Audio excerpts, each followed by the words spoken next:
자, 오늘 믿음의 국회선 여인들 첫 번째, 화면은 보셨겠지만 룻기 4장 13절에서 17절까지 말씀으로 같이 보도록 하겠습니다.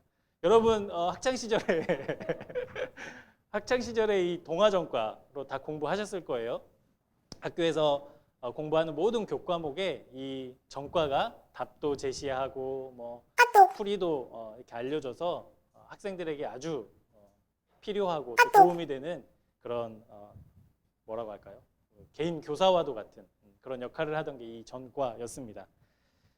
이거 하나만 있으면 뭐 학교에서 내는 숙제 뭐 부담스럽지 않고 넉넉하게 할 수 있는 힘을 주는 아주 특별한 친구였는데 이 친구가 가진 두 가지의 문제점이 있었어요. 첫 번째는 뭐냐면 모든 답, 모든 풀이가 여기에 있었기 때문에 학생들은 그것을 그냥 옮겨 적기만 하는 그런 잘못을 벌이기도 했다는 것이죠.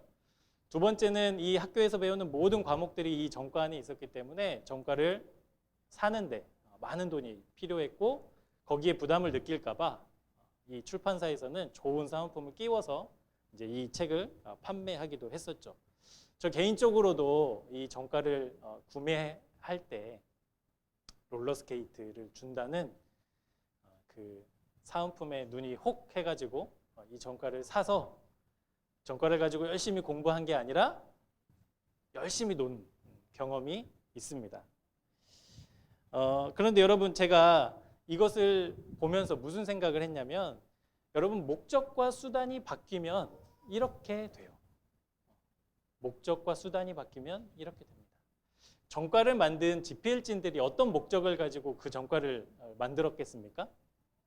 학생들이 이 책을 가지고 또 공부를 따라가기 어려운 학생들이 이 참고서를 가지고 열심히 공부해서 누구에게나 그 교육의 기회를 평등하게 제공하기 위해서 이 책을 분명히 기록했을 거예요. 지었을 거예요. 그게 목적이었어요. 그런데 여러분 이 목적이 수단으로 바뀌는 순간 어떻게 되냐? 그냥 내가 숙제하는 거, 답을 적어내는 거, 내가 뭐 이해하고 공부하고 이걸 떠나서 그냥 숙제를 하는 용도 혹은 그 책을 사면 주는 사은품에 내가 목적이 바뀌어버리면 책은 뒷전이고 노는 거예요. 공부 열심히 하라고 사준 책을 열심히 노는 것으로 바꿔내는 일이 생긴다라는 거예요. 그러니까 목적과 수단이 바뀌면 이렇게 행동의 또 결과에 그 결과가 다 달라진다라는 것이죠. 그래서 이런 생각을 해보게 됩니다. 하나님을 믿는 것에 있어서도 목적과 수단이 바뀌면 안 된다라는 거예요. 하나님을 믿는 것에 있어서도 분명한 목적이 있어야 되고요. 그 목적이 수단으로 바뀌면 안 된다라는 겁니다. 소위 이런 말이 있죠. 예수 믿으면 복 받는다. 기도하면 다 응답된다. 이런 말 여러분 교회 다니면서 다 들어보셨을 텐데 이것이 하나님을 믿는 목적이 되는 순간 어떻게 되겠어요? 하나님은 그저 내 필요를 채우는 그런 수단으로 바뀌게 된다라는 거예요. 온 세계를 지으시고 온 생명을 창조하시고 우리를 영원한 생명으로 인도하고도 남으실 능력의 하나님을 그저 내가 살아가는 한 7, 80, 또 많게는 100년 정도의 살아가는 내 삶 속에서 내 필요를 채우는 존재 정도로만 바뀌게 된다는 거예요. 그게 목적과 수단이 바뀌게 되는 현상 중에 하나라는 거죠. 그래서 여러분 신앙생활 하다 보면 하나님을 향해서 막 원망하는 분들이 있어요. 내가 열심히 헌금하고 열심히 봉사하고 열심히 기도했는데 왜 원하는 결과가 나오지 않아요? 왜 하나님 내 기도를 들어주지 않아요? 왜 내 기도에는 응답하지 않아요? 라고 원망하는 사람들. 그 사람들의 특징 중에 하나는 하나님을 믿는 목적과 수단이 바뀐 경우들이 종종 있다라는 겁니다. 여러분 그렇다면 도대체 하나님을 믿는 목적이 있어야 되고 그것을 잘 알아야 우리가 우리의 믿음을 잘 지켜낼 텐데 하나님을 믿는 목적이 무엇입니까? 여러분 하나님을 왜 믿으세요? 여러분이 하나님 믿는 목적이 무엇이세요? 그 나들목 교회를 담임하셨던 그 김형국 목사님이라는 분이 계십니다. 화면으로 잠깐 보여주시면 아주 목사님이 나이스하게 생기셨어요. 이 김형국 목사님이 하나님을 믿는 목적에 대해서 말씀을 하시면서 뭐라고 말씀하시냐면 오직 하나님께서는 목적으로만 존재하실 수 있다라는 말을 하셨어요. 오직 하나님은 목적으로만 존재하신다. 그러면서 내린 믿음의 정의는 이렇습니다. 믿음은 우리가 원하는 것을 갖기 위한 수단이 아니다. 중요한 것은 하나님과 예수 그리스도를 알아가는 것이다. 하나님이 누구신가? 그분이 우리를 위해서 무슨 일을 하셨는가? 예수 그리스도를 통해서 어떤 놀라운 일을 행하셨는가 하는 것을 받아들이는 것. 그게 믿음이라는 거예요. 저 죽으면 천국 가요. 예수님이 나를 사랑하세요. 그것을 믿는 그것 이전에 말씀을 통해서 예수님이 사람들에게 어떤 일을 하셨고 전능하신 하나님이 사람들을 위해서 무슨 일을 하실 수 있고 그 일이 나에게도 가능한가. 그것을 받아들이는 것. 그것이 믿음의 기본이라는 것이죠. 그러니까 하나님을 믿는 목적, 하나님을 믿는 목적은 무엇이냐면 우리가 하나님을 아는 거예요. 우리가 예수 그리스도를 알아가는 거예요. 그것이 우리의 신앙의 목적입니다. 여러분 이 목적 위에 우리의 신앙이 든든하게 서 있어야만 하나님이 우리의 수단으로 바뀌지 않고요. 우리가 당하는 어려움과 시험에 불평불만이 아닌 하나님의 뜻과 하나님의 계획을 묵상하게 된다는 사실입니다. 그래서 이 하나님을 아는 것 위에 그 하나님의 우리의 신앙의 그 목적 위에 우리가 바르게 서 있을 때 우리가 당하는 고난은요 어떻게 해석이 되냐면 하나님의 은혜를 발견하는 새로운 계기가 되는 거예요. 고난이. 불평해야 되는 고난이 하나님의 은혜를 발견하게 되는 수단이 된다는 것이죠. 그리고 우리가 당하는 시련과 어려움이 있는데 이 시련과 어려움은 하나님께서 나를 더 연단시키기 위한 과정이라는 것을 깨닫게 된다는 것이죠. 하나님을 올바른 목적으로 믿고 있을 때에 이런 고백이 나올 수 있다는 겁니다. 그래서 여러분 우리가 하나님을 믿는 목적이 우리 자녀들이 잘 되고 좋은 대학 가고 좋은 가정 꾸리고 성공하는 사람들이 되기 위해서 그렇게 믿어서는 안 된다는 거예요. 그것이 우리의 믿음의 목적이 될 수 없다는 거예요. 우리의 믿음의 목적은 하나님을 제대로 아는 거예요. 하나님을 제대로 알고 배우고 경험함으로 여러분 우리의 신앙이 더 아름답게 꽃피우는 이 초여름이 되었으면 좋겠습니다. 그 생명력으로 우리가 더 무장하고 그리고 이 예배가 하나님을 더 알아가는데 한 걸음 한 걸음 하나님께로 더 인도하는 아름다운 디딤돌이 되기를 바랍니다. 여러분 우리가 가지고 있는 성경책 몇 권으로 이루어져 있나요? 66권이죠. 66권 중에 각자의 이름들로 다 책들이 써져 있는데 사람의 이름으로 된 책이 몇 권이나 될까요? 안 세보셨죠? 66권 중에 사람의 이름으로 기록된 책이 44권입니다. 44권이에요. 44권인데 그 중에서도 여자의 이름으로 기록된 책이 있어요. 몇 권이 있을까요? 오늘 우리가 본 룻기와 에스더 이 두 권이 딱 두 권만이 여인의 이름으로 기록된 성경입니다. 여러분 에스더와 룻기를 이제 오늘은 룻기, 다음 주에는 에스더를 우리가 함께 살펴볼 텐데 여러분 왜 이 두 명의 여인의 삶이 과연 어떠했길래 하나님이 이렇게 성경으로까지 남아 두셨을까? 이 여인들이 가지고 있었던 믿음이 도대체 무엇이었길래 하나님은 이렇게 지금도 말씀 속에 살아가게 하셨을까? 그것을 우리가 좀 살펴보려고 합니다. 그래서 오늘 말씀을 통해서 보는 오늘 특별히 룻에 대한 그녀의 믿음, 그녀의 삶, 그녀의 신앙이 우리의 삶에 제대로 적용되는 은혜가 있기를 바라고요. 그리고 룻처럼 우리의 믿음의 발자취가 우리 후대들에게도 아름다운 믿음의 이정표가 되기를 주님의 이름으로 축복합니다. 우리 말씀 1장 1절을 한번 보시겠습니다.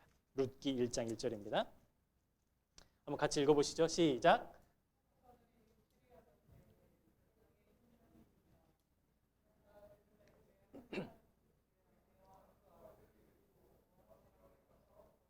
네. 룻기가 처음 시작되면서 하나님이 하시는 말씀은 무엇이냐면 사사들이 치리하던 때라고 룻의 상황을 설명하고 있습니다. 사사들이 치리하던 때. 여러분 사사들이 치리하던 때를 한마디로 정의하자면 이렇게 이야기할 수 있겠어요? 기회주의 신앙시대. 사사들이 치리하던 때는 어떤 시대였냐면 기회주의 신앙시대였어요. 기회주의 신앙시대. 이게 무슨 말이냐면 하나님이 필요할 때는 하나님을 찾아요. 기도하고 예배하고 제사를 드리며 하나님의 도우심을 구해요. 근데 그 어려움과 고난이 사라지면 무엇을 찾냐면 내가 필요한 거, 내가 좋아하는 거, 내가 사랑하는 것으로 다시 돌아가 버려요. 그러니까 이때는 하나님, 이때는 세상, 이렇게 기회 보다가 나에게 유익한 것을 선택하는 시대가 사사 시대였습니다. 그래서 우상을 따르고 고난을 받고 하나님이 사사들을 보내서 구원하시고 또 하나님을 예배하다가 다시 죄를 짓고 다시 세상으로 돌아가고 또 고난을 받고 하나님께로 또 돌아오고, 이게 여러분 400년 동안 무한 반복하던 시대가 이 사사 시대였다는 거예요. 그러니까 이 기회주의 신앙 시대를 한마디로 표현하자면 달면 삼키고 쓰면 뱉는 거예요. 하나님의 말씀이 달면 삼키는 거예요. 쓰면 뱉는 거예요. 세상을 쫓아 다시 나아가는 것이죠. 그래서 사사기의 마지막은 이렇게 기록되어 있습니다. 사사기 21장 25절입니다. 우리가 잘 알고 있는 말씀인데요. 그때 이스라엘에 왕이 없으므로 사람이 각기 자기의 소견에 옳은 대로 행하였더라. 여러분, 사람들이 각기 자기 소견에 옳은 대로 행한 이유가 왕이 없다라는 거예요. 근데 그 이스라엘을 통치하는 왕이 없었기 때문에 사람들이 그런 게 아니라, 이걸 영적으로 해석하자면 이런 겁니다. 이스라엘을 다스리는 통치자, 왕이 없는 거예요. 그래서 그 통치자가 없기 때문에 사람들 각자가 자기의 삶을 통치하는 거예요. 그게 자기의 소견에 옳은 대로 사는 겁니다. 그러니까 하나님이 계시지 않고 내가 하나님처럼 사는 시대. 그 시대가 사사가 다스리던, 사사가 치리하던 때라는 것이죠. 하나님께서는 룻을 소개하면서 왜 사사들이 치리하던 때라고 먼저 가장 말씀을 하셨는가? 우리 이것을 함께 같이 나눠보려고 하는데요. 첫 번째는 뭐냐면, 하나님이 찾으시는 사람은요, 신실하신 사람이라는 뜻입니다. 사사들이 치리하던 때라고 그 시대의 배경을 꽝꽝 도장 찍어 놓으신 이유는 하나님이 찾으시는 사람이 어떤 사람이냐? 신실하신 사람을 하나님 찾고 계신다라는 뜻이라는 것이죠. 여러분, 이스라엘이 사사시대에 보여준 모습은 어떤 모습이었어요? 신실한 모습이었나요? 정직한 모습이었나요? 바른 모습이었나요? 그러지 않았죠. 아까도 말씀드렸지만 하나님 필요하면 하나님 믿었다가 필요 없으면 그냥 버리는 거예요. 수능 우리 아이 좋은 대학교 가야 돼. 그러면은 평소에 나오지 않는 교회, 동네에서 사람들이, 엄마들이 100일 기도한다 그러면 막 예배당에 미어 터지게 왔다가 수능 발표 나면 다 썰물처럼 빠지는 거예요. 다시는 교회 오지 않아요. 송구영신 예배 막 의자가 없어서 막 간이 의자까지 다 들여서 막 성전이 꽉꽉 차서 예배 드리고 그 다음부터는 예배 오지 않는 거예요. 그런 시대였던 거예요. 신실하지 않았어요. 이스라엘 백성은 그냥 자기의 필요에 의해서 하나님을 믿는 사람들이었다는 것이죠. 그런데 우리가 계속해서 살펴보겠지만 룻의 삶은 어떠했기에? 룻의 삶이 어떠했기에? 룻이 누구의 조상이 되죠? 우리가 본문 읽었던 것처럼 다윗의, 그리고 예수 그리스도의 계보에 올라가는 놀라운 은혜를 누리게 되었다는 것이죠. 여러분, 코로나로 지금 모두가 다 어렵지만 작년부터 이렇게 제가 느끼는 우리나라 사회에 지금 부는 바람 두 가지를 좀 요약을 하자면, 하나는 부동산과 또 하나는 주식, 코인. 네, 이 바람이 지금 우리나라를 막 휘몰아치고 있는 것 같아요. 부동산은 뭐 여전히 진행 중이고. 제가 생각하면서 이 부동산이 얼마나 무서운 바람인가. 집을 가지고 있는 사람과 가지고 있지 않은 사람으로 완전히 이렇게 갈라내버렸어요. 우리나라 백성이래. 우리나라 국민을 나눴어요. 건물이 있는, 집이 있는 사람과 집이 없는 사람. 그래서 여러분, 뭐 직장인들이 집을 살려면, 서울에 있는 집을 살려면 몇 년을 일해야 된다고 해요? 40년. 꽤 오래전이 아니죠. 저 결혼할 때만 해도 한 10년 정도 열심히 일해서 저축하면 뭐 살 수 있다 그랬는데 지금 막 30년, 40년, 50년 막 이렇게 계속 늘어나는 거죠. 그러니까 집을 가질 수 있는 것이 너무나 당연한 권리임에도 불구하고 꿈이 되어버렸어요. 잡히지 않는 꿈이 되어버렸어요. 가지고 있는 사람들은 어떠냐? 자기 아파트 단지, 집 주변에 지하철역 하나 놓으려고 지금과 같은 이 시대에도 막 다 몰려가서 촛불 집회하는 거예요. 국회의원 표 안 준다고 막 협박하는 거예요. 저도 이렇게 동네를 지나다니다 보면 아파트 크기만한 현수막도 본 적이 있어요. 어디 역을 신설하라. 빨간 글씨로 해가지고. 그러니까 집이 없어요. 집을 가지고 있는 사람들은 내 집은 떨어지면 안 돼. 집값이 현실화돼야 된다고 얘기하고 거품이 빠져야 된다고 얘기하지만 내 집은 빠지면 안 돼. 막 이렇게 막 나눠져 버렸어요. 청년들은 어떻습니까? 사랑한 사람 만나서 결혼해서 안락한 집에서 편안하게 살고 싶은데 꿈이에요, 꿈. 그게 이룰 수 없는 꿈. 그러니까 이 부동산의 바람이 어디로 흘러갔냐면 저는 제 해석입니다. 주식과 코인으로 흘러갔어요. 왜냐하면 그렇게 하지 않으면 이거 뭐 내 인생에서 내가 편안하게 마음 놓고 살 곳을 마련할 수 없는 시대가 되어버렸죠. 주식과 뭐 투자 이거는 여러분 건강한 겁니다. 제가 그것을 다 비판하는 게 아니에요. 그런데 그것을 통해서 일확천금을 막 꿈꾸거나 아니면 돈 놓고 돈 먹기 식의 도박같이 그것에 덤벼들거나 아니면 소위 대박을 꿈꾸고 자기의 모든 재산을 막 쏟아붓는 그런 사람들 있잖아요. 그런 바람이 불고 있다. 위험하다는. 근데 솔직히 생각해보면 이해는 됩니다. 그런 방법이 아니고서야 자기가 착실하게 자기의 직장을 가지고 직업을 가지고 뭐 마련할 수 없는 그런 시대가 되어버렸어요. 그래서 여러분 이 시대를 살아가는 그리스도인들이 꼭 해야 될 질문이 이겁니다. 어떻게 이 시대 속에서 그리스도인으로 살아갈 것인가? 그것을 물어봐야 돼요. 어떻게 이 시대 속에서 신실하게 우리의 삶을 지켜내며 살아갈 것인가를 우리는 묻고 그 답을 하나님 안에서 찾아야 된다는 것이죠. 우리 신명기 7장 9절 말씀인데요. 이 말씀 우리 함께 같이 읽어보도록 하겠습니다. 그런즉 너는 알라 오직 내 하나님 여호와는 하나님이시요 신실하신 하나님이시라.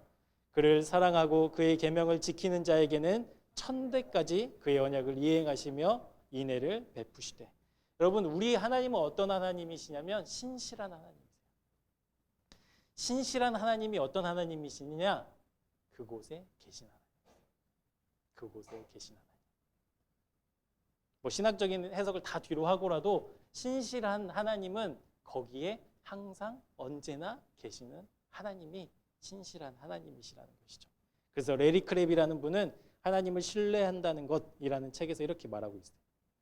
하나님은 사랑이시고 또한 그 하나님은 거룩하시다. 그분은 거룩한 사랑의 하나님이시다. 하나님의 사랑은 그분의 거룩하심을 훼손하지 않고 하나님의 거룩하심은 그분의 사랑을 하찮게 만들지 않는다. 이 하나님이 전하시는 이야기는 우리를 전율하게 만든다. 그러니까 레리 크랩이 말하는 하나님은 뭐냐면 그곳에 언제나 계시는 하나님. 그 하나님 때문에 우리는 감격한다는 거예요. 그 하나님 때문에 우리는 이 불안한 시대에 불안해하지 않을 수 있다라는 거예요. 여러분 룻의 삶을 한번 같이 살펴볼까요? 룻은 시어머니 나오미를 봉양하기 위해서 자기의 삶의 자리를 철저하게 지켰던 사람이었습니다. 그리고 나중에 그의 남편이 되는 보아스 역시도 사람들이 자기 소견에 옳은 대로 하나님의 말씀을 왜곡하고 하나님의 말씀을 이용하는 그때에 보아스는 룻과 결혼하기 위해서 어떻게 해요? 하나님의 계명과 율법을 철저하게 지켜내요. 그러니까 하나님이 찾으시는 신실한 사람은 지키는 사람이라는 거예요. 지키는 사람. 여러분 부모가 부모의 자리를 지키지 않으면 가정이 어떻게 건강해지겠습니까? 학생이 학생의 자리를 지키지 않으면 어떻게 학생의 본분을 다 하겠어요? 그리스도인이 그리스도인답게 그리스도인의 삶을 지키지 않으면 여러분 이 세상에서 어떻게 빛과 소금으로 살 수 있겠습니까? 더 나아가 하나님이 그곳에 계시지 않는다면 여러분 그 하나님 신뢰하고 믿고 여러분의 인생을 맡길 수 있겠어요? 기도했는데 하나님이 안 계셔. 외쳤는데 하나님이 듣고 계시지 않아. 그러면 여러분 하나님 믿을 수 있겠어요? 그럴 수 없죠. 그러니까 우리는 신실한 사람, 지키는 사람이 되어야 되는데 이 지키다라는 단어는 히브리어로 샤마르라는 단어입니다. 샤마르. 이 샤마르라는 단어의 뜻은요. 가시나무 있잖아요. 가시나무를 엮어서 울타리를 만들다라는 뜻이에요. 그냥 이렇게 말뚝을 박아놓고 선을 쳐서 경계를 만드는 게 아니라 가시나무로 내가 넘어가지도 않고 넘어오지도 못하게 막는 거예요. 그게 성경에서 말하는 지키다, 샤마르라는 단어의 뜻입니다. 그러니까 무슨 말씀이겠어요? 하나님의 말씀과 하나님의 약속으로 우리의 삶의 경계를 둘러치는 거예요. 그리고 그것을 넘어서지 않는 거예요. 넘어가지 않는 거예요. 그 밖에 아무리 좋은 것이 있어도 가지 않는 거예요. 그리고 밖에서 얼마나 큰 유혹과 시련이 막 다가올 때에도 오직 말씀으로만 그것을 막아내는 거예요. 그것이 신실한 그리스도인의 모습인 줄 믿습니다. 그래서 세상의 풍조에 흔들리지 않아요. 그리스도인들은. 부동산 바람이 막 불잖아요. 코인 바람이 막 불잖아요. 주식 바람이 막 불잖아요. 그 안에서도 중심을 지켜야 돼요. 다 하니까 나도 해볼까? 나도 해? 뭐 어떤 사람은 돈을 막 몇 억씩 벌었다는데 나도 한번 해볼까? 흔들리지 않아요. 사랑하는 여러분, 우리가 어떤 환경과 어떤 여건 속에서도 하나님의 약속을 신뢰하고 하나님의 말씀을 신뢰한다면 우리가 그것을 지켜내야 한다는 것이죠. 그리고 그 약속과 신뢰를 믿고 지켰던 이 두 부부를 통해서 위대한 이스라엘의 왕이었던 다윗이 태어나고요. 온 세상을 구원할 예수님이 태어났다. 그래서 여러분, 우리도 참 그리스도인으로 믿음을 지키고 예배의 자리를 지키고 기도의 시간을 지키고 하나님의 말씀을 지키는 자로, 신실한 자로 세워지기를 주님의 이름으로 축복합니다. 두 번째 룻의 모습은 선택을 잘하는 사람이었다라는 거예요. 네, 선택을 잘하는 사람. 여러분, 남편과 아들을 모두 잃어버렸어요. 아니, 죽어버렸어요. 나오미가 자기의 남편도 죽고 두 아들도 다 죽고 이제는 혼자가 된 거예요. 그리고 나오미 곁에는 두 며느리 보아스요. 죄송합니다. 오르바와 룻이 남은 거예요. 그러니까 시어머니 한 명과 며느리 두 명만 남은 거예요. 이방 땅에서, 외국에서 그렇게 이제 남게 된 거예요. 가족들이 다 죽고. 그래서 어머니 생각이 나는 고향으로 돌아가면 되지만 이 며느리들 무슨 죄야? 내가 데리고 갈 수 없지. 그래서 며느리들한테 이야기하면 너희들 돌아가라. 너희들 고향으로 돌아가라. 본문 8절에 그 말씀이 나옵니다. 나오미가 두 며느리에게 이르되 너희는 각기 너희 어머니의 집으로 돌아가라. 너희가 죽은 자들과 나를 선대한 것 같이 여호와께서 너희를 선대하시기를 원한다. 얘들아, 너희들 그동안 남편 잃고 나 보살피느라 고생했어. 근데 나는 고향으로 갈 테니 너희는 너희의 인생을 살아. 말씀해 보면 어디로 가라는 거예요? 어머니의 집으로 가라는 거예요. 여러분, 어머니의 집, 곳곳마다 자기의 추억이 서려 있는 곳, 그리고 사랑하는 친구들과 또 사랑하는 사람들이 살고 있는 그 어머니의 집, 그곳으로 돌아가라는 거예요. 나를 인정해주고 따뜻한 사랑으로 맞아주는 그 엄마의 집으로 이제 돌아가면 돼요. 그런데 돌아가지 않죠. 두 며느리가 있었는데 한 며느리는 오르바였어요. 이 오르바라는 며느리는 어머니의 이 강권의 말씀을 듣고 고향으로 돌아갑니다. 자기의 어머니의 집으로 따라가요. 그런데 룻은 어머니를 선택해요. 시어머니 나오미를 선택하고 그 어머니를 따라서 베들레헴으로 가기를 원합니다. 여러분, 본능과 자연스러움을 선택하는 것은 굉장히 쉽죠. 그렇죠? 여러분, 늦잠 자는 게 어려워요? 일찍 일어나는 게 어려워요? 많이 먹는 게 어려워요? 조금 먹는 게 어려워요? 거짓말 하는 게 어려워요? 약속을 지키는 게 어려워요? 왜 그러세요, 다들? 뭐가 어려워요? 여러분, 자연스럽지 않은 게 어려워요. 내 어머니의 집, 나를 낳아주고 나를 길러준 사랑하는 엄마가 있는 그 집으로 가는 게 자연스럽죠. 그곳으로 가는 게 어쩌면 당연하죠. 그러니까 오르바의 모습이 어쩌면 당연한데 우리가 오늘 롯의 삶을 통해서 살펴보고자 할 것은 이 선택의 기로, 나를 길러주신 어머니의 집으로 갈 것인가, 아니면 한번 연을 맺은 이 시어머니를 따라갈 것인가. 이 선택의 기로에선 룻은 이것을 생각했다는 거예요. 내가 앞으로 어떻게 살아가야 제대로 살아가는 것일까. 자연스럽고 익숙한 엄마의 집으로 가서 사는 것이 내 인생에 도움이 될까? 아니면 시어머니를 따라서 고향 집에, 어머니 집에는 없는 그 하나님을 믿고 신뢰하며 그 하나님과 함께 사는 것이 내 인생에 유익할 것인가를 고민해, 그 선택의 기로에서 질문했다라는 거예요. 그러니까 예전의 삶의 방식으로 가는 건 쉬운데 하나님의 것을 선택하는 것은 어렵잖아요. 그러니까 쉬운 것을 선택한 사람과 그 어려운 것을 선택한 사람이 있다는 거예요. 오르바와 룻의 모습을 통해서. 이 질문 앞에서 룻은 하나님을 선택합니다. 이 시어머니 나오미를 선택해요. 이 시어머니 나오미가 남편을 잃고 자식을 잃으면서 지켜냈던 그 믿음의 모습을 보면서 저 하나님이 어떤 하나님인가? 저 하나님이 내 인생에서도 주인이 되어주시고 어머니처럼 그 고난과 어려움 속에서도 흔들리지 않는 믿음을 갖기를 원했다는 거예요. 그래서 이것을 유추할 수 있는 질문이 16절에 나옵니다. 룻기 1장 16절인데요. 함께 같이 말씀 보시겠습니다. 룻이 이르되 내게 어머니를 떠나며 어머니를 따르지 말고 돌아가라 강권하지 마옵소서. 어머니께서 가시는 곳에 나도 가고 어머니께서 머무시는 곳에 나도 머물겠나이다. 어머니의 백성이 나의 백성이 되고 어머니의 하나님이 나의 하나님이 되시리. 그러니까 시어머니 나오미가 가지고 있었던 그 믿음을 선택한 거예요. 여러분, 우리는 언제나 선택의 기로에 놓여 있지 않습니까? 이것을 선택할 것인가, 저것을 선택할 것인가.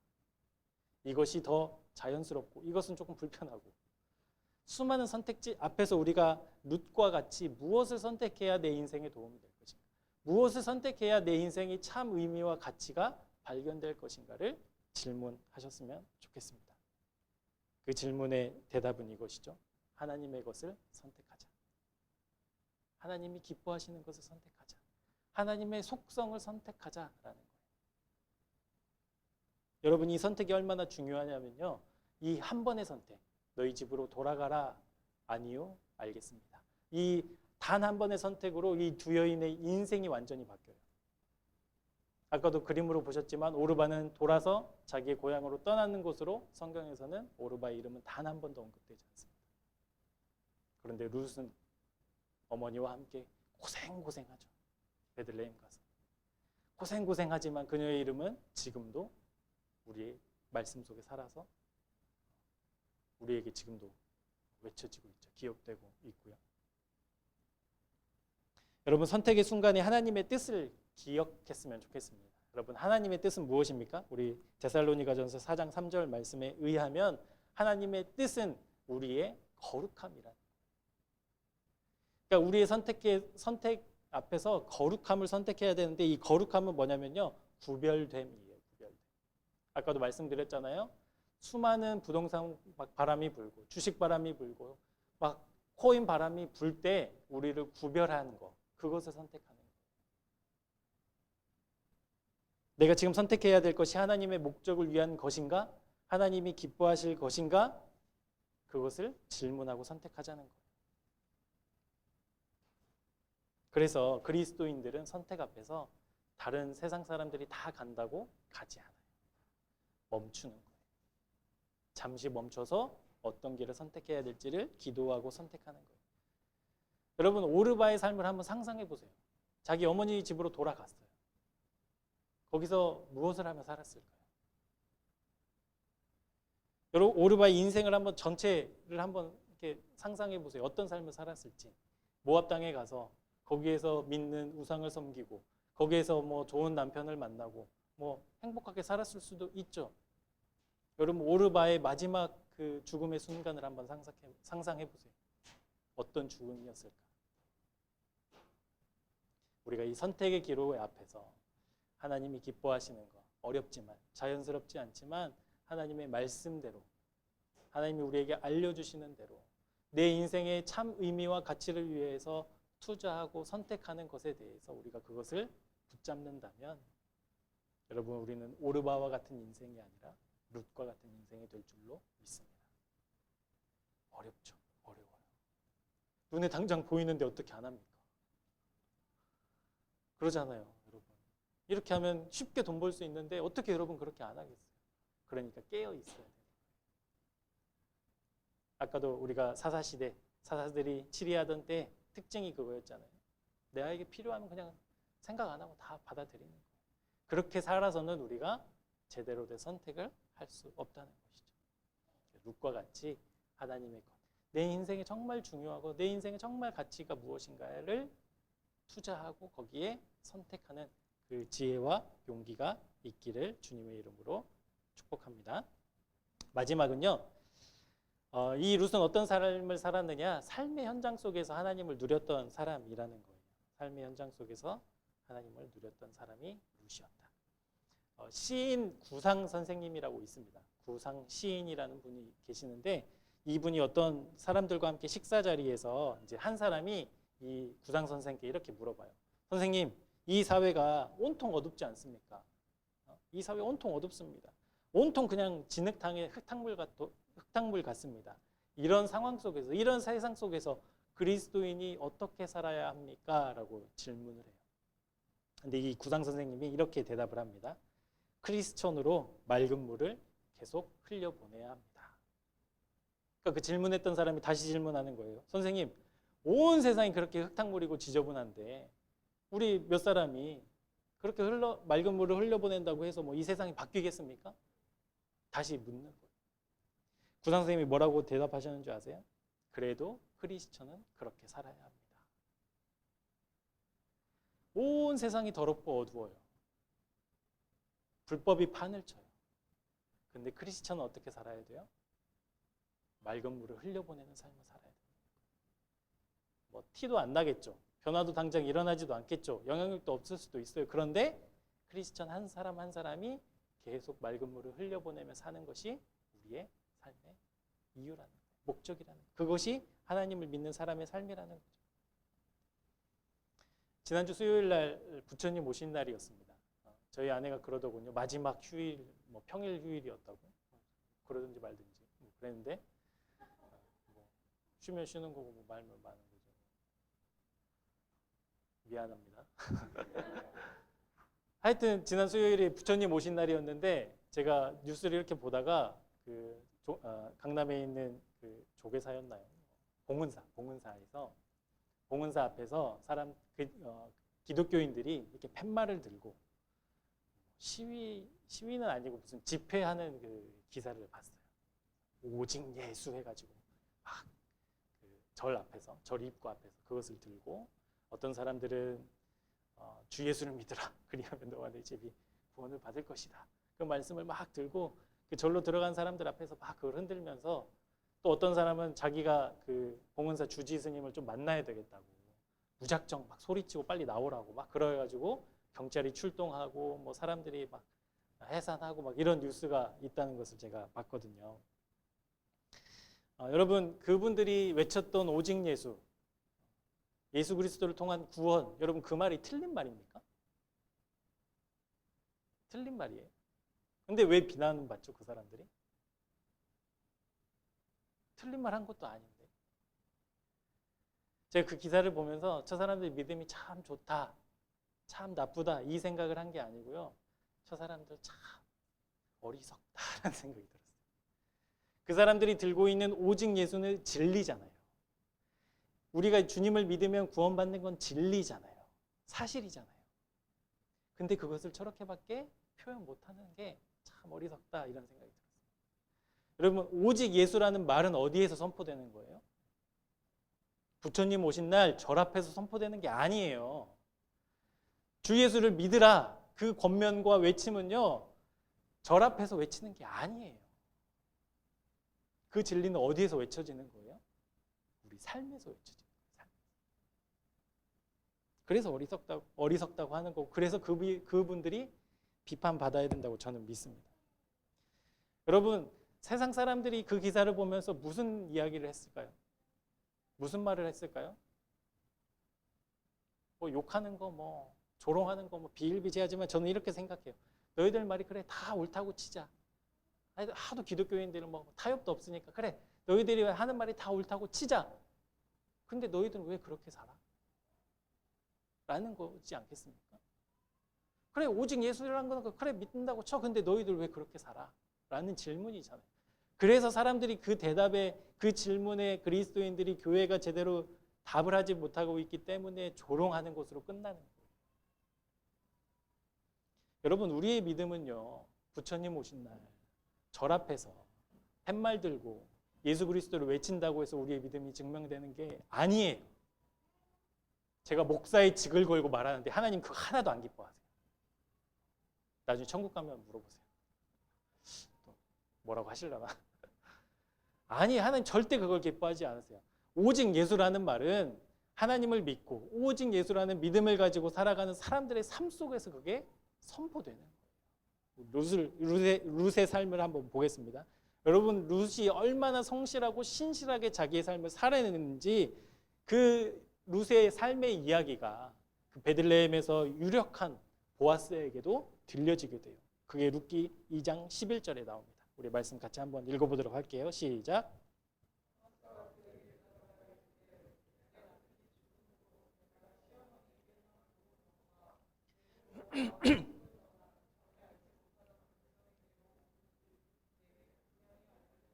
예, 보아스는 지역이 유지였어요.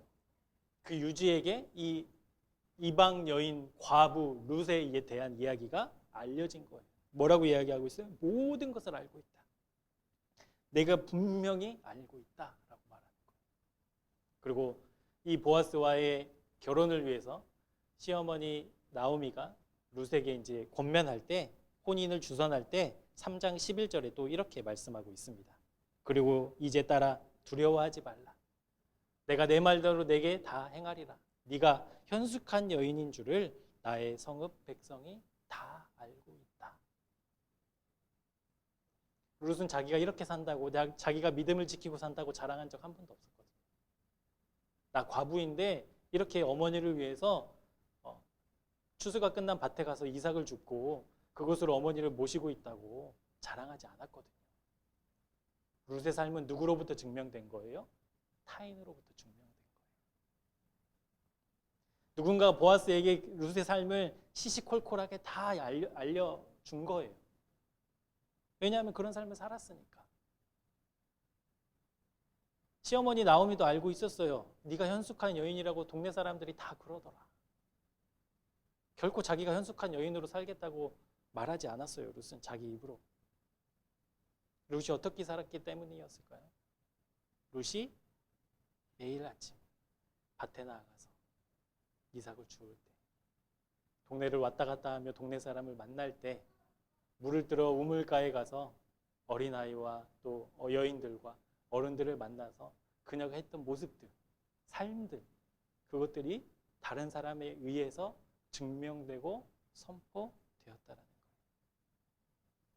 그러니까 여러분, 우리의 믿음은 우리 스스로가 선포하는 것도 있고 우리 스스로가 고백하는 것도 있는데, 다른 사람이 우리의 믿음을 선포하고 고백하게도 되어야 해요. 거기까지가 우리의 믿음이 나아가야 될 방향입니다. 여러분, 우리가 교회에서 주중 모임 하잖아요. 주일 셀 모임도 하고 예배도 드리고 성경 공부도 하고 큐티도 하고 예배도 드리는데, 여러분 그 이유가 무엇입니까? 우리가 우리의 믿음을 더 잘하게 하기 위해서잖아요. 우리가 하나님을 더 잘 알기 위해서잖아요. 그러면 우리가 하나님을 더 잘 알려고 하는 이유가 무엇입니까? 내 삶 속에서 하나님이 그냥 액자 속의 하나님, 문자 속의 하나님이 아니라 내 삶 속에서 살아서 역사하는 하나님으로 우리가 동행하며 살기를 원하기 때문이지 않아요. 여러분, 그리스도인이 되셨잖아요. 왜 그리스도인으로 되고 싶으세요? 어디 뭐 완장을 채워주는 것도 아니고 뭐 진급에 가산 점수가 붙는 것도 아닌데 왜 우리가 그리스도인으로 살아요? 그리스도인의 삶을 살아내는 것. 그것이 우리의 인생의 가장 큰 가치이기 때문에 여러분, 주일날 이 좋은 날, 좋은 날씨에 시간을 예배드리고 있는 것 아니겠습니까? 그러니까 우리의 믿음은요, 그렇게 외친다고 선포된다고 그것만 된다고 되는 게 아니에요. 누군가가 외부로부터, 타인으로부터, 다른 사람으로부터 나의 믿음이 선포되고 있는가, 내가 그렇게 살고 사람들이 그렇게 인정하고 있는가, 거기까지 우리가 자라나야 될 줄로 믿습니다. 그래서 그 명동 거리나 절 앞에서 오직 예수, 예수 전당 불신이죠. 그것으로만 끝나지 않고 정말 그렇게 했던 사람이 자기의 삶의 자리에서 자기의 자녀들이, 자기의 옆집에 사는 이웃들이 저 사람은 정말 오직 예수인 사람이야 라고 말할 수 있을 때까지 우리가 자라나야 한다는 것이죠. 우리 누가복음 10장 25절부터 28절을 제가 쉬운 성경으로 준비했는데요. 말씀 같이 보도록 하겠습니다. 어떤 율법학자가 일어나 예수님을 시험하려고 말했습니다. 선생님, 제가 무엇을 하여야 영생을 얻을 수 있습니까? 예수님께서 그에게 물으셨습니다. 율법에 무엇이라고 기록되어 있느냐? 너는 어떻게 읽었느냐? 율법학자가 대답했습니다. 내 모든 마음과 모든 목숨과 모든 힘과 모든 뜻을 다해 내 하나님을 사랑하라고 하였고 또 내 이웃을 내 몸같이 사랑하라고 하였습니다. 예수님께서 그에게 말씀하셨습니다. 내 대답이 옳다. 이것을 행하라. 그리하면 살 것이다. 율법학자는요, 지금으로 치면 장신대 교수님쯤 되는 거예요.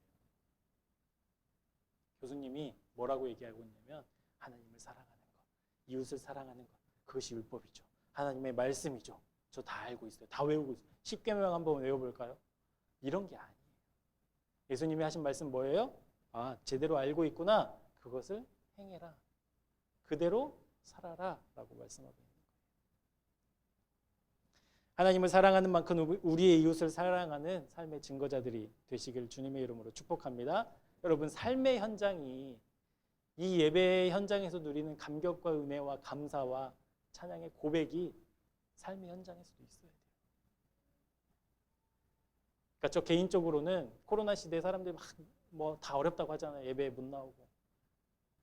여기에서만 누리는 것을 누리려고 하니까 그래요. 여러분, 예배당에서 누리는 그 은혜와 감격과 고백이 내 삶 속에서도 이어져야 돼요. 근데 그것이 아까도 말씀드렸던 자연스러운 선택이 아니에요. 지켜내는 거거든요. 엄청 어렵죠. 여러분, 삶이 없는 믿음이 존재할 수 있습니까? 삶이 없는 신앙이 존재할 수 있습니까? 그럴 수 없어요. 그러나 우리가 삶과 함께 우리의 삶을 통해서 우리의 믿음을 증명해내려고 할 때 여러분, 우리의 삶은 그 자체로 선교가 되는 거고요. 그 자체로 전도가 되는 줄 믿습니다. 그래서 그리스도인들은 한탕주의에 물들지 않아요. 그래서 그리스도인들은 인생은 한 방이라는 말에 휘둘리지 않아요. 왜 남들은 다 이렇게 사는데 너만 이렇게 유별나? 그런 말에 넘어지지도 않아요. 안 보는 것 같아도요, 사람들은 우리의 삶을 다 보고 있거든요. 아, 저 사람 교회 다닌대.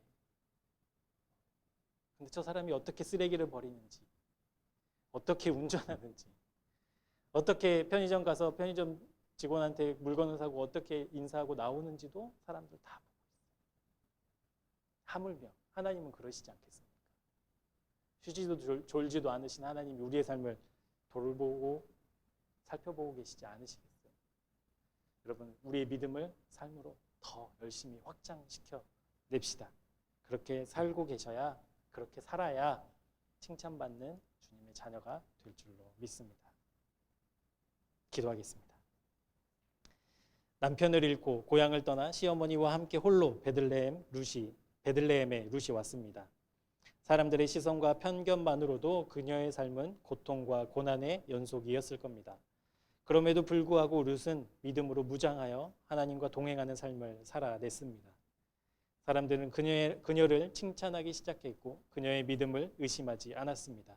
그 결과로 그녀는 다윗의 할머니로 예수님의 족보에 오르는 놀라운 축복을 받았습니다. 룻이 그러했던 것처럼 우리도 하나님이 찾으시는 신실한 사람으로, 지켜내는 사람으로 살게 하옵소서. 선택의 기로에서 하나님의 것을 기억해내고 하나님의 것을 선택하는 용기로 살게 하옵소서.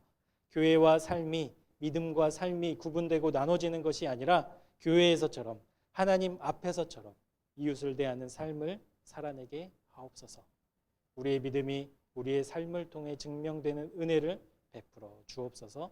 그렇게 우리의 삶을 채워내는 은총을 베풀어 주옵소서.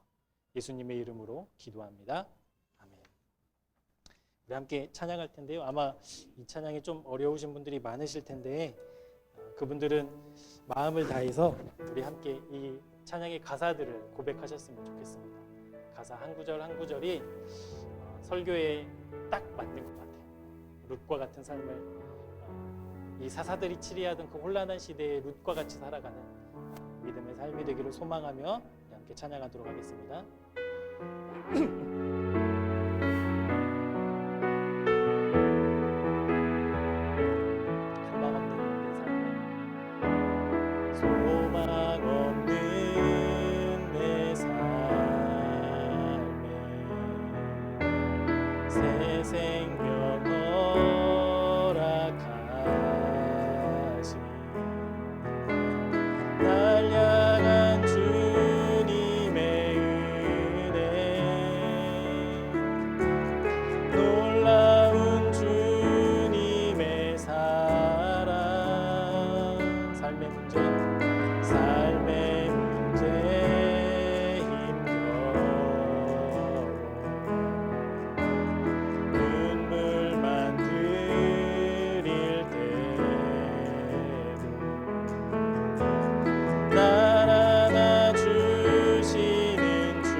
시어머니를 홀로 봉양해야 되는 그 룻의 그 선택지 앞에서 룻은 하나님의 것을 선택했고 그의 인생이 하나님 안에서 놀라운 은혜와 축복으로 채워졌음을 우리가 보았습니다. 사랑하는 여러분, 우리도 주님 안에서 우리의 인생이 바뀌어내는 놀라운 은혜와 축복이 있기를 원합니다. 우리 이 시간 함께 기도할 때 하나님, 내 인생도 주님께 맡겨드리고 주님을 선택하는 인생이 되게 하여 주옵소서. 그래서 이 세상에 그 무엇도, 이 세상에 그 누구도 우리의 인생을 바꿀 수 없고 그 무엇도 우리의 인생을 정의 내릴 수 없지만 오직 하나님 안에서만 우리의 인생이 참되고 가치 있는 것으로 변하고 정의 내려질 수 있음을 믿습니다. 하나님, 그 믿음을 우리에게 허락하여 주셔서 이번 한 주도 룻처럼 신실하게 우리의 믿음의 자리를 지켜내고 또 하나님의 것을 선택하고 더 나아가 우리의 삶으로 우리의 믿음이 외쳐지고 선포되고 증명되어지는 삶을 살게 하여 달라고 우리 함께 기도하며 나아가도록 하겠습니다. 사랑의 하나님, 감사합니다. 오늘 룻의 삶을 통해 과부였고 이방 여인이었고 사람들이 무시하고 조롱하고 하나님, 사람들이 그녀를 멸시해도 아무 할 말 없던 그 룻의 삶이 하나님 다윗을 낳고 예수 그리스도를 낳는 족보에 오르는 놀라운 은혜와 축복으로 삶을 살아낸 것을 보았습니다. 사랑하는 하나님, 아무 희망도 없고 소망도 없이 살아가는 이 시대 속에서 우리를 불러주시고 주님의 사랑과 은혜로 우리를 선택하여 주셨사오니 하나님 주님 안에서 우리의 인생이 발견되고 우리의 인생이 해석되고 우리의 인생의 목적이 바로 세워지는 귀한 은혜와 복을 우리 모두에게 허락하여 주시기를 간절히 소망합니다. 세상 풍조를 쫓아 살아왔던 우리의 지난 시간들을 회개합니다. 세상 사람들이 외치는 대로 세상 사람들이 따라가는 대로 아무 판단 없이 아무런 믿음 없이 흘러갔던 우리의 시간들과 우리의 삶들을 회개합니다. 하나님 이제는 그렇게 살지 않겠습니다. 하나님의 것을 선택하는 믿음의 선택으로 하나님 살겠습니다. 하나님 좋은 허울로만 좋은 액자로만 머무는 우리의 믿음이 되지 않게 하나님 인도하여 주시고 우리 이웃들을 주님을 사랑하듯 사랑하는 사랑의 마음도 허락하여 주셔서 우리 주변에 있는 사람들이 우리의 믿음을 선포하고 증명하고 하나님 우리의 믿음이 하나님 그들에게도 흘러들어가는 우리의 삶이 선교요 우리의 삶이 전도로 바뀌어지는 데까지 하나님 우리가 그렇게 살아갈 수 있도록 우리의 믿음의 하나님 성장이 있게 하여 주시기를 간절히 소망합니다. 하나님 여인으로 살았던 이 루시 성경에 기록되어 있었던 것은 그 자체만으로도 놀라우나 하나님 그녀가 살았던 삶의 모습들과 방향들을 우리가 배우며 살아가기를 소망하오니 하나님 우리에게도 믿음을 허락하여 주셔서 주님 룻과 같이 살아가는 우리 모두가 될 수 있도록 인도해 주옵소서. 하나님 우리가 신실하게 예배의 자리를 지켜내게 하시고 말씀의 자리, 기도의 자리, 하나님 경건의 자리를 지켜낼 수 있도록 도와주셔서 하나님 그곳에서 만나는 하나님이 이곳에서 만나는 하나님과 다르지 않음을 우리의 삶 속에서 경험하게 하여 주옵소서. 이곳에서 선포되고 이곳에서 외쳐지고 이곳에서 순종되어지는 그 말씀이 하나님 매일매일 삶의 순간 속에서도 동일하게 경험되어지는 우리 세상교회 모든 교우들의 삶이 될 수 있도록 인도해 주시기를 간절히 소망합니다. 하나님 함께하여 주시고 믿음 없는 우리를 붙잡아 주셔서 이 험한 세상 한 주 동안 살아갈 때에 하나님 룻과 같이 하나님의 놀라운 은혜와 축복과 복을 받아 누리는 우리 모두가 되게 인도해 주옵소서. 하나님 우리를 보살펴 주시고 우리를 인도하여 주시고 지켜주셔서 세상의 풍조에 흔들리지 않도록 하나님 믿음을 지키며 살아갈 수 있도록 하나님 우리와 함께하여 주옵소서. 우리를 지켜주시고 하나님 동행하여 주옵소서.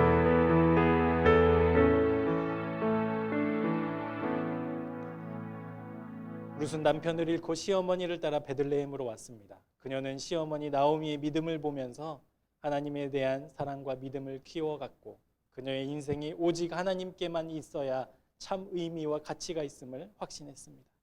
그리고 정겹고 따뜻한 어머니의 집으로 돌아가지 않고 영원한 가치와 영원한 생명을 선택할 수 있었습니다. 하나님 이 시대를 살아가는 우리도 오르밧처럼 세상을 나 자신을 세상의 성공을 본능적으로 따라가려는 본성이 여전히 남아있음을 고백합니다. 하지만 이 세대 속에서도 하나님은 룻과 같이 신실하게 자기의 자리를 지키는 믿음의 사람을 찾고 계시며 수많은 선택지 속에서도 하나님의 뜻과 계획을 깨닫고 믿음의 선택을 하는 사람들을 통해 하나님의 뜻을 이루어가고 계심을 믿습니다. 특별히 우리 모두가 살아가는 삶의 현장에서 우리의 믿음을 나타내고 증명하는 룻과 같은 믿음의 삶을 살아내기를 소망합니다. 이 한 주도 주님과 동행하며 믿음의 자리를 지키고 하나님의 것을 선택하며 살아계신 하나님을 삶 속에서 만나고 교제하는 은혜를 베풀어 주옵소서. 기쁨으로 주님의 길을 가는 우리 새생명교회 교우들이 되게 하여 주시고 우리 모두 코로나 상황 속에서도 믿음 위에 굳게 서는 우리 모두가 되게 인도해 주옵소서. 구별하여 드리는 예물을 하나님께 드리오니 기쁘게 받으시고 하나님의 뜻대로 사용하여 주옵소서.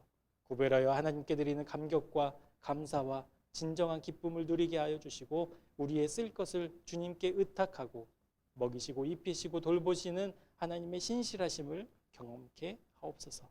우리 교회도 교우들의 헌금을 필요한 곳에 잘 사용하는 지혜를 허락하시고 허투루 쓰여지지 않도록 기도하며 이 헌금들을 관리하게 하여 주옵소서.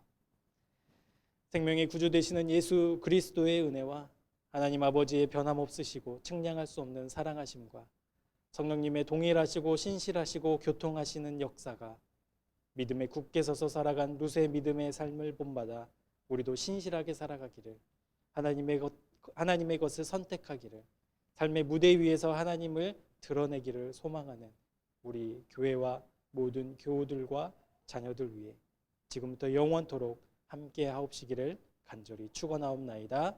아멘.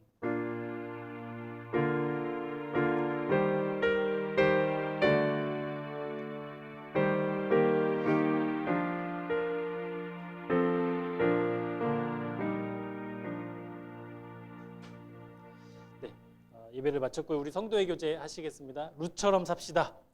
네, 룻처럼 삽시다. 네, 룻처럼 삽시다. 첫 번째가 뭐였죠?